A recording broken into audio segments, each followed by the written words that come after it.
சமய நல்லிணக்கத்தின் அடையாளம் என்றால் அது மேலூர் இஸ்லாமிய சகோதரர்கள் என்று எப்பொழுதும் நான் சொல்லுவேன்.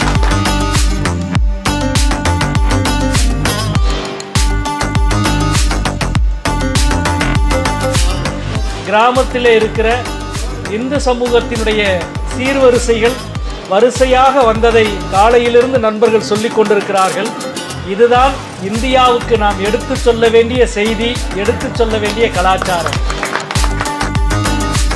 அன்பையும் அன்பினுடைய நேயத்தையும் எல்லா தரப்பிலும் கைகோர்த்து கொண்டு காட்சியளிப்பதுதான் இன்றைக்கு இந்தியாவின் தேவை. மதங்களை கடந்து மனித நேயம், அதை தாங்கி பிடிப்பதுதான் மதம் சார்ந்த சிந்தனையினுடைய அடையாளம்.